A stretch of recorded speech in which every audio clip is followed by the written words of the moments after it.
numera ye chia mo ye mamo adwo se ye awia e wo ho nso a ene ye mamo aha ene awie abusiafo ye befa ye dwumadie no fa edikan e de abia no Yerua Philip Ochre atenase dodo na friend of brother Philip watenase e wo ha enom sanso na Yerua apam atenase ono de kro ready waten nka won kaibo no mu oba de obofo akuabo achewa asempe etia ono so atenase e wo ha enche na naba kifa ebe join yen na ye de nkomo na ba ne ye di nkomo bi a interestingly no nkomo no fa ye nyina ye ho ka pragiafo asem ne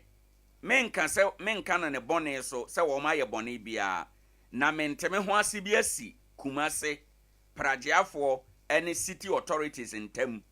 na ye pese ye tretre mu na ye di pragia no ho nkomo because say kamea ye say okọ esirem oba bono ene bono na pueye okọ asante manmu otoa so akọ nkran korampo a sesei pragia adwuma no kamea ye say Ghana ba bia ebi aba ho enom na asam ne yetiawa city authorities wo kumase aye nhyehyeye say Kumasi baby a adwadie koso gidigidi Central Business District baby to say edum kajetia ne saa mmea no ya ma pragiafo enkoho pragiafo no susu ye say taxi for no ene hyesumase a ye wo mo ase enti say ya nkode a yeso ya mamoso mo nko 90.7 enti ana no benada ena omo block akwan a ewo Kumasi a ubetim de awura adum ni kajetia no omde pragia na block kwan ntino taxis no ntimi nko prosifo ba mu honestly ye cheche ebinom na yenim se to atwa enora ade eche ya omasen akwa yobiem omasen akọ broko ekwan no enyina anopai de yente se omo akọ but ye pese ye di nkomo pragia adwuma no abeye no ho okunfo domfo abeye necessary evil ede amaya na because ye na ye wo fom hai ye na ye nika ye ni sakre ye ko ba bi a ema ye ho ye hare nanso kwan be na e wo se ye de fa so minim sesie sadia oman no mra eka efa pragia ho wo hwe ka kwan so emra road traffic regulation dia oye no afe 2012 na eka nsem bebre o se pragia ano no moto na ye defa nipa agisika no se moto na ne nan miensa na ne nan mienu no ye ma ho kwan se ubetimi dia fa obi agisika ena ye ma ho kwan se obe license moto ana pragia se ye de ye commercial for commercial purposes well se ye hu se moto ne pragia nyina no yama wo mo license riders ne be kura wo driving license ene ne akeka ho ya pese edi nkomo na ye hwe se saa semu ya ebai se pragia no abekreti employment amani pa binom assembly binum kura je pragia for no to kakra bi ye twa eye levy bi de ma wo mo mutua wo mo concern ne se wo mo ko register DVLA sika no kwa aban ho womo assembly je womo to kakra sika no kwa aban ho na ye be wie na ba bi a ye betua sa sika we nyina wie na ba bi ye be kwa akoya adwuma ye nso ye benya sika ede ate ye ka no mosemo ma ye nkoho de a na de di nkan moto no kura ye register ye den de toso mienu moto no kura ye to ye den inti no eno ne asema edadwa ede mentem ho ase aba Kumase for entem no brother Philip ma minti osimanum e wo ye nimu mintie wadwene wo saasem yi ho Owoahene me dase bebre anope se menya sa kwanyen ena de tososo ye chia ye tiefo nyina right na nanom asofo mpanimfo mrantia ne mabawa ye da o mase sompa ya ba o maji atum na ye kasa ne community gala no ya nka ho asem anese ya ma aso asa kapma but when no if he say empuntuo de hiam obi a anu ntimpanimfo atena se form no onte so obi aba betobi no enya de se ye close no kra if ye pese obia be participate e bia na nipa kro betwa to aba be fa no kra na ba be wini ade no e de over 200 million akọ no kro ma me akọ project na ma no ye ka kire na na bi no mbusa se say ne city 200 Ghana cedis na beto form no enu se nipa ni di first ade obeje kra buru 200 Ghana cedis so obi ate ase de tozu tu so ye activities bebre ho no ma aduane ni nsuo ni ade de ni nyina beba na ye wie so a krono de omo mba wi ne no aka de de omo akoma so omo pe immediately na ye de amount the amount ni akotu no it could be more but yes se odon sato yarefo aduane mu a e wo se sebe wudi enti se ye nya ba kromo na mo boso na wo se ye ya mo nya boso ne ye beye na enka enti de di ka se de ben kai se wa wudi ade nim kan ya na wo be historical as a boa me kai wontem first year se when the first morning show host or Sompa obi abekai be to so be miensa enan ni numu ano no je se yakobọ computer yansa na yakai enti yesiro bibia se nananom ne mpanifo okrunum no e bia wo mobi pick forms na youth no mebo na development the project na mra okromo na ne mantimi nkoso na ye Facebook no so no ye wa chede e de be ma wo na Facebook no follow ye keen and consistently enu nti ye nye ne sa akwa enu nti se wutie na no pa bia wutu kwan wo ba bi Italy for say ya no pa abo getting to 950 enti almost ye chi omo pa omo nkoso follow na chede ne betu bia ma no omo ho enti obi bia wo follow social media no onkoso an follow ye na ye wa chede so nkwan no kra bro de ye na nwumere no omon ka say anwumere bia so drive times ye chaade o is o paade enya e bia t-shirt e chei bi ana o pa mizo drink ya na de ka ho bia na ye cheni nyina wo so enti bomade so obetie wuti a obenya achede ni bi na omso mo social media so ye de o ma chede ebeba esese o mo ma follow ya che no me da ase bebre wo topic out there to a very very very sensitive topic if you say o hear pragia na ba foforo kra na ye nkwala ena na omudi akire ene mpanimfo ni bebire kura aka ho abi nkom twika akase o magye so mtwi pragia because ma hu say the economic benefit no em say e wosoro eye pa na de Kumasi mpanimfo ye no eno ano no they are very right and say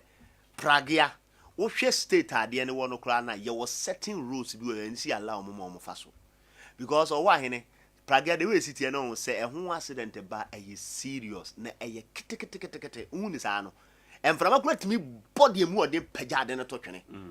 enu nti no na me ni ombe ya adwe say Ghana ye hwe han dodo ade ba emre wo se ye de to ho no ye mfa nto ne agegem ade na gi hina wie na fe na ne ye pese ye betintim amanfo kom okay ya decongestion exercise first time ba assistant na ye o mampanyi kofo ena na ye our system na o ma hwa manipa na tena kwan ne ho awo ne manum atintim wa wie so be decongest o be yi na firi ho o yes a obebre enti beginning na nipa no sha se o ya de na wo de mra na to enti ne wo mra no ye ntwe ma ne mansa all say ignorance of the law is not an excuse but so many nipa no tena ba bi che dia it will be an excuse and there's nothing you can do because also are the human face and so camera ho enu enti ne senka beginning na senka regulator say your certain quarters you are ye mo nko uko sunya ya minim se ne na asesa de ya sunya de o mo ye ne se outskirt no ebi a be si koto krum obesa wo to aso wura inside ho mo na be fa no mo de wako very correct sa na o senka but o hwe your road trunk roads main a highway na praget to so gban na articulator na yi hwe accident esisi ye kwan so this year we nipa o makwam na adinam so sa e ba say ha dwen dodo enu ntino me susu say de Kumasi for ne yen set taxi da for na sha ase onyom na sha ase o ne kwan so ano no ye was certain areas bi wo ho no ma eni say ye ma o mokwa especially ba bia ho no ya ne ho hu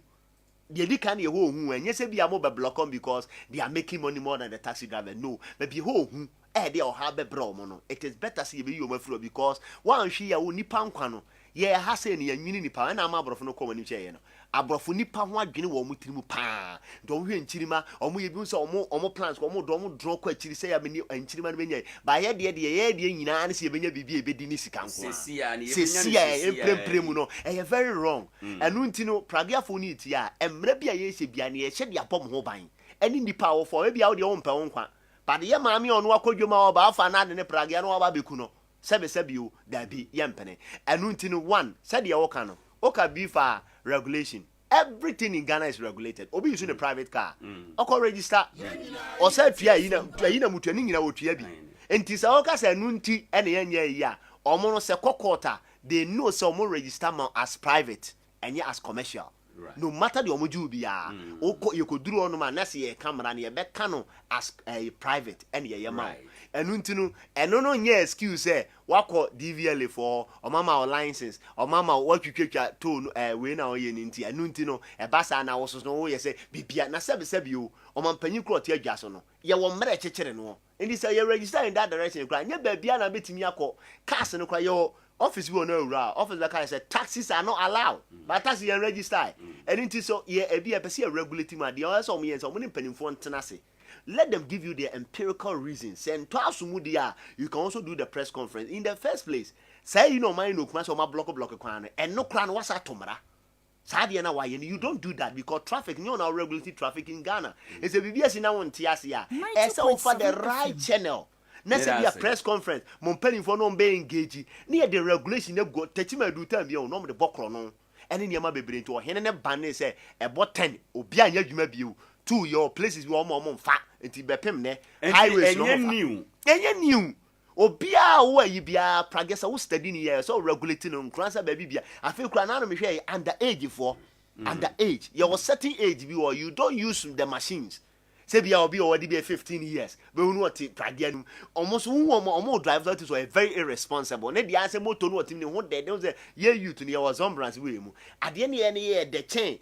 and she said, "Dear, wo ni a bamba o si nya wo ho no." Enti yesere obi bia said, "Dear, ye no mpanimfo nhyase nye kumase nko a." Ne no omo ntena se, ye regulate omo, ye was certain quarters bi wo ho no omo bamba omo specific rules on betimi afa. On befa esan bambo nti ene nipa nkwanti. Sebe bi ono de on pese on pene nkwa. One na watena mu no omane wa asede se obo one na watena mu ban efiri kronobo accident ne unnecessary things bi sa yen hyase engage omo nyina anye kumase nko a na ye mo omo na adwuma ne nkoso na emom enye sabotage ene mafiaism da bi ene de anya de medase bebre ye brother Philip and out ten kan nana ba ke efa enso atena se nana maache na apom te sen agyadom me ho den se pitu bochia no ye da ase bebre enkomo eda bama so enie ma yentie won so wo de emfiri hanom anyway mama mfa nkyere wansa so wo 755 good okay yango yenim mama nkyie tiefo nyina na ye namase ewo sompa amosomode som ye nse ye som na mosomo som ye bi boko Facebook sisi a ye streaming live ewo Facebook na o hwe YouTube so a Sompa 90.7 sa yeda ho na Nkoranza nso owura ba bia yabo yaba no na amanfo etie sa yeda mase bebre na medical abo community gala no so me de say na no me kohwe nipa dodo abefa form no say afedi amanfo ati business na se de ye nyina ne say ye de ba beji yedin ya mepenyi nche bibiri if he say we ye de na radio station ya ba say ye na ye de ye rainy we are not going to rain forever. There will be a time a be a yebenya competitor bi one ye be ye pe anase e bi kura na obe de obesan wo se ni nwuma etoto yi say ye ndia edi ye de ba say ye ba besoma manfo na ye manfo sebe monya ye so mfaso emfaso na bi ni say ye de what they say Father's Day by the whole Ghana I will say the whole world they been see that say yetimi ama Father's Day aya akono ya branding it to the level so obi abenya na nka ono so ye friend eja ena ene ye de bia ba say ye de ejapade e ba wukurum nti obi ya te ne chefa me chefa pa ne say e ma na be bon samambo ne o ma hyehye jeans o ma papi o mo nti na me ho na me coachi say de be ya nsamamofo no so benya award nti mu ni problem Owoahene ma me nkọ Prague asemu yi so Prague asemu yi de edru ba bi a Prague afo no yo nana obetwen na yakọ ahoma no so aba ansana waba abewuram matia ama bibia aye kama ye ko asanteman mu yewura Seidu Mubarak chairman edema Prague Workers Association yene no entwen komo kakra ewo ensemi ho chairman Mubarak, good morning. Good morning. Na apomute saying yo na musumo ho ye yo ye da se bebre say anope Sompa FM 90.7 ye frɛ wa waje ye mpene sa woni ye bekasa monsam ya kenkan bi fiti na no joada enora ɛna no benada nora wukui yate se moni abre kakra ɛwɔ kumase abonten so ɛfa adwuma mo ye ɛho ɛyɛ asɛm bɛn pɔten ɛna asie medase ɛna meso opportunity mo de ma me no ɛna meso mbetia atiefo nyinaa asɛm ni nyinaa ne sɛ ɛnora last month last 2 months yene came yewo enhyehyɛ bi wɔ ha ɔmo hyehyɛ mayɛ ɛna yeso yɛbɔ mo ho dia ɛna yɛma ɔmo formal letters ɛna yɛna ɔmo several engagements but ɔman tie nti the only choice na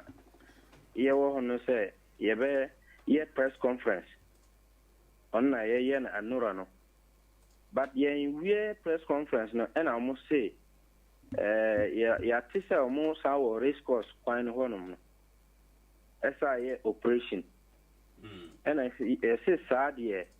nyina nko na omonchi ye nyina because sure on 1st August omochi ye members be 9 of them and almost break up mo windscreens and almost bo mo ankasa and almost chi omo kotum and a day a lawyer or grant or mobile on the came and city guards and some military personnel but on the first no I said like around 4 o'clock in the evening na me grant or mobile nti on na any ni abre and enora ye press conference no nti in the process of press conference na and yes artist almost awo ho omo di sa adwuma no on na say and my nyina nko na omo mboye nyina na omo chie nyina nkotu right asem na no yo o kan say ye maamo nhyehyɛ ye bi nhyehyɛ ye ben na ye de maamo a na moni enye ho okay ofia almost omo my restriction efa a chrome inside no side movie like some areas are more restricted say mayon wura ho but osha like let me compare to other cities osha pragia jumano ana pragia nan kasa no enye moto na like car kase yentimi nko highways enkoye juma what you say ye juma ni nyina ye a chrome ho inside wa because ye moto no enjoy say car and I share highways so a car kase speed wo nti ye no ye moto no speed ni nti a chrome ho na ye wo say ye juma what you say nti almost say yanko abonten ko ye juma and I yes we who say a honum a highway nti emboaye ye ko honum a car kase ye be kunye dodo ono nti na ye say sa nsisi na mo de ba ye say men wura kurom ne kasa no ono no ye ntia ye ntwe mmamo okay endi akwan ben na ye say mamo nkoso e na hefa na ye say mu betimi akọ okay osha kuma say ana o say o free atonsu kwan na eba obeba be si ewo labor runabout oho na we o last stop ontimi wura inside bi and obetima fa overhead no so eko adum hefa e kan say adum traffic na e wo soro honom no obetima fa pampas ho on say o do labor runabout now for one street over for asafu market overhead no so okay now sa ten e was traffic to honum no esa fa cocoa board kwan no so ekwa binti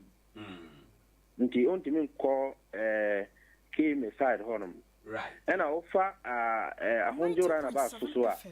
eba o enna ne reach we a very police station or why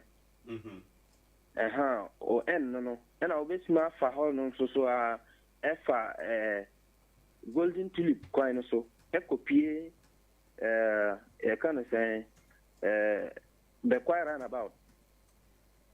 And I'll bet my for echo G runabout. But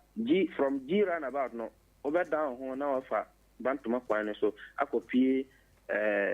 you can say a traffic light no on a Brepo Junction traffic light no so. And I'll bet my for Hodam echo Swame runabout. From Swame runabout no with Maura Abba Racecourse Junction ho. And I'm a big question they say Racecourse Junction Honum no. I say before Upie Racecourse Junction ho. I was say cut down who KGT MTM office honum no. But almost say my Timin Honum. Minimba be I ever down. Okay. Eti na wo baby ayese mamu nko yi nyina no na wo say edi enti a mamu nko honom osha omo say omo ko ekuro congestion no otimi hwe say prague adwuma no de ye ngina faako ye sheda ni station e okuro inside say ye loru ye de na ye oba kuma si kuroma otimi hu say pavement nyina no is